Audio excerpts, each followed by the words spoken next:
Rest in peace, my boy Kamara. He got hit by a car. You know what I'm saying? And when that happened to me, I was like, yo, like that could have been me.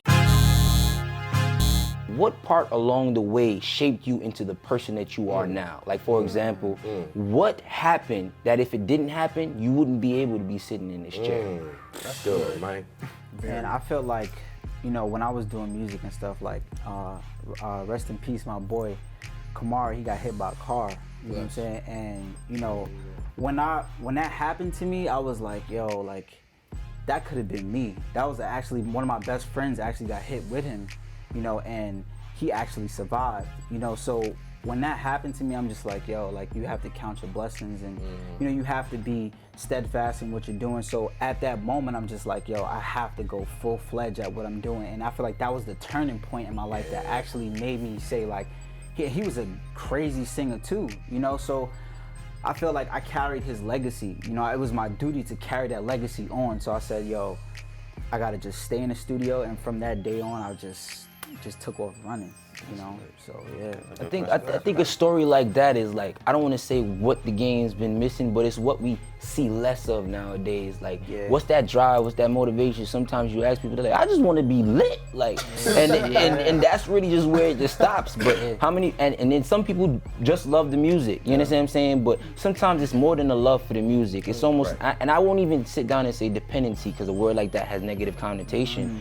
but therapy. Definitely therapy. Would you say that R&B has got you gentlemen through some tough times in life, or even grown you, matured you? Yeah, of course. I feel like it definitely has made me more mature. It actually gave me a platform to express my feelings, to the world, and to show people how to go through things that they're going through in everyday life. Sometimes people, I'm too cool to say what's good, and you gotta really, put it out there and just tell people, because there's some people like you that are going through the same thing. And when you express that, you kind of like a big brother or mentor to them. So I feel like that's a good platform to start. You in the car.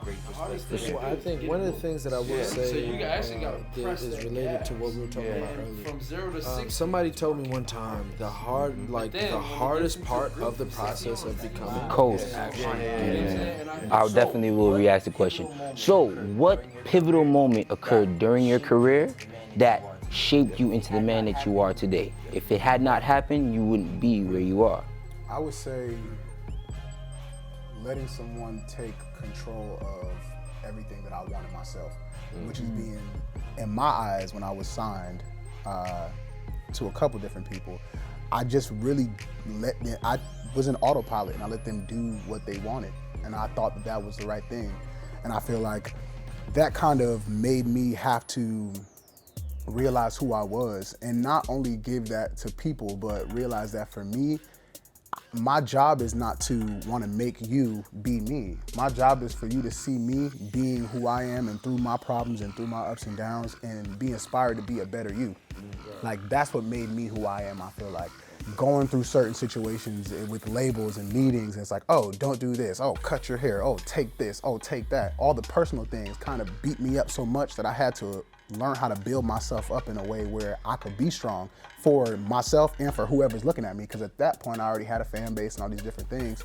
So I think it was just being under that pressure to create the diamond, to create the thing that like was great in me. Would you refer it to kind of like growing pain? Yeah, I mean, growing pains feel like they're a little shorter than this. This was a long period. But yeah, for sure. It's spiritual growth, growth within the career as well. But I mean, I ain't gonna lie to you, one of my favorite songs from way back in the day from Ludacris is Growing Pains. And almost on that, he talks about like where he came from, and he remembers like chopping it up with his mans and them, and they used to play around the neighborhood and getting, in trouble and stuff like that. What are some of the memories that you gentlemen have from where you come from? For example, you come from New York, you come from Connecticut. Either one of you want to start off? I mean, I'm from New York. I kind of want to hear what it's like in Queens real quick. Just being with my cousins, on the weekends. I'm from Long Island, so, going to Queens and stuff, always at my grandmother's crib and stuff, just getting into fights and, shit at the park, playing ball and shit. You always, when you with your cousins and shit, sometimes, you get into different things, fights and things may occur, but you always know your path, like, where you're trying to go, so it was kind of different. It was like kind of difficult at times, but even in Long Island, I grew up on the north side, you know what I'm saying? So, but I feel like you know, it just shaped me into the person that I am. It helped me navigate through life. Even now, you know, when you go in certain places and you're in different countries, it gives you that alert point, you know, where this is and where that is, you know. So I feel like that's what really shaped me into being the person I am today. You know what I'm saying? I think my fondest memories will probably be like family, to be honest, because I did feel like outside of my family growing up, not that I was like underappreciated, I think I just didn't feel like I had the respect that I looked for in people. Like, I want you to respect me. I didn't feel like I had that when I was young. So I remember like being in my hallway at the top floor in my crib, me, my oldest brother, my two oldest brothers, and Contagious came on. Like Mr. Biggs, R. Kelly. And my thing is like, that's my fondest memories. And of course, because I could sing, I had to be the girl, but it's cool. I ain't even tripping. I wasn't tripping. But it's like, when that song came on, we would just sit in that hallway, that tight hallway, all three of us, and the song would come to life to me. Like, and that's what I remember. I'm like, man, like, damn, my bro's Mr. Biggs, and he not though. Like, you know what I mean? He R. Kelly, well, you know, I can't, but he not though. How did that influence your music? Because I can imagine, and now that you bring us to that space of sitting in the hallway, right, and singing in the hallway, I mean, I know a lot of project hallways, I know a lot of building hallways, and I know the acoustics of that.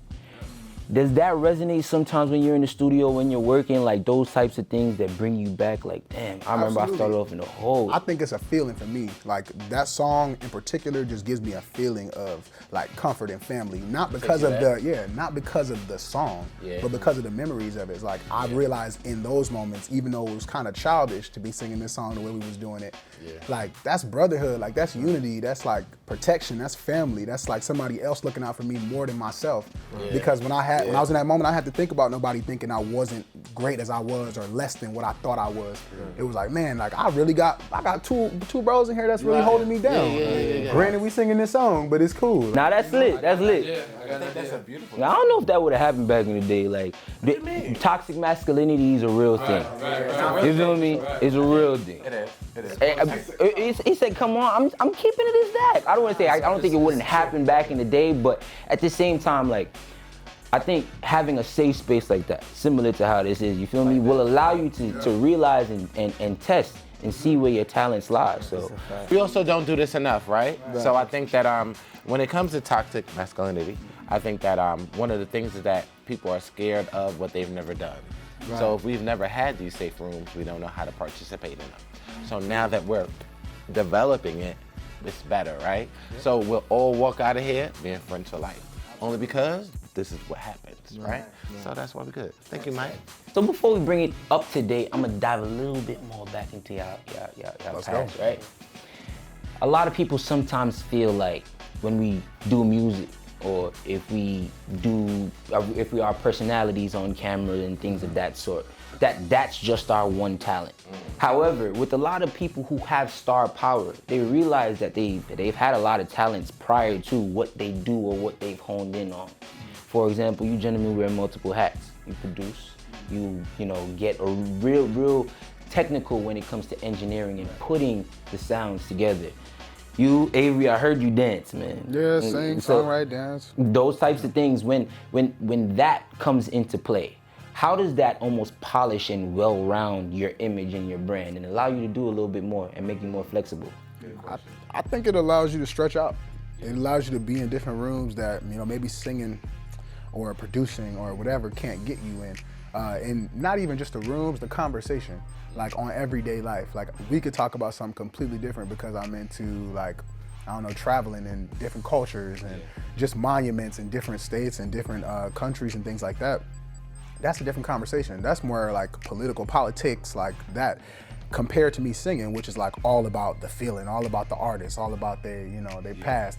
So I think it just brings you into a more wide or a more vast conversation instead of making you like a one-track minded type of person, I think it's good to have depth and not just be about what you're about.